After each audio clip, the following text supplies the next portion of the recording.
All right, welcome back. So I'm just gonna re-release all this stuff.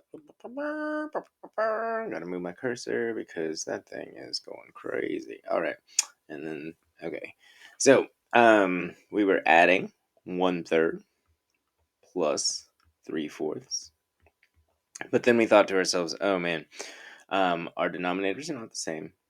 I can't turn a 3 into a 4, and I can't turn a 4 into a 3 using multiplication. So I have to think, what numbers can both of these turn into? So I started skip counting: 4, 8, 12. And I think, oh, wait a minute. I think 3 can also make 12. Boom. There we go. So we need to turn both of these denominators into 12. So that's going to make this a 2 snowman problem. Remember, snowmen are just parentheses that mean multiplication. And remember that you can also extend your fraction bar out just so you know that it's these two things being multiplied, these two things being multiplied, and so forth.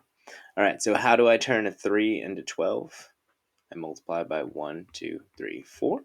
All right. How do I turn a 4 into 12? I multiply by 1, 2, 3. All right, so now I need to rewrite my new fractions. 4 times 1 is 4. 4 times 3 is 3. Plus, oh, let's go back on that. 4 times 3 is 12. That's a 2. I'm sorry.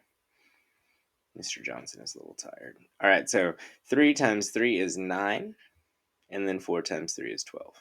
All right, so we have 4 twelfths plus 9 twelfths. So we need to add our numerators.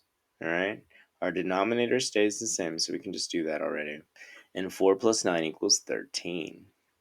Oh goodness, we have an imposter. So it looks like we need to turn that improper fraction into a mixed number. So remember, 12 fits into 13 one whole time. All right, and that would leave one piece out of 12 left over. And if you want to think about that with decomposing the fraction, 13 twelfths is the same thing as 12 twelfths plus 1 twelfth. 12 twelfths is the same thing as 1 whole. So put those together and you have 1 and 1/12. All right. So how much of the brownies were eaten all together?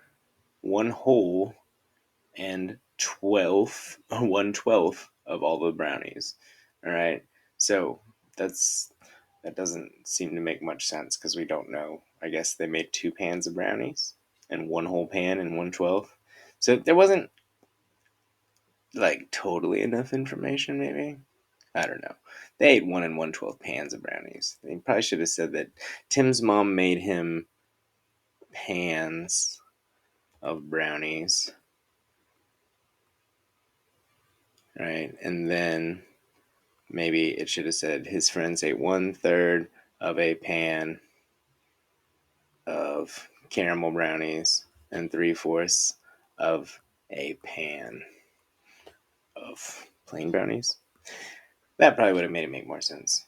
But say la vie, we will move on.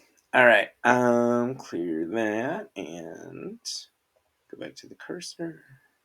So here's a picture of that. All right. So what they did is they said Tim's mom made him brownies for his birthday. His friends ate 1/3 of the caramel brownies. So they show you with the picture. Now you can kind of visualize the two pans, right? There's one pan and there's the amount that they ate. I guess they didn't like the caramel brownies that much. Um, I think that they were great.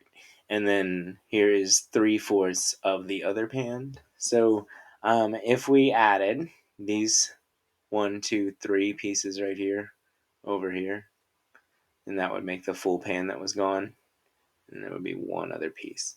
But this is also kind of it's kind of deceptive in a way because this also makes you think that this is what's left over, but this is the part that they ate. All right, so this is all that's left over with this pan, and this is what's left over in this pan. So they ate 1 and 1/12, which would mean that there was 11/12 left over. So we'll go on and look at the next question. Oh, there they spread it out, showed you some lines, made those grids more obvious. There's how much got eaten.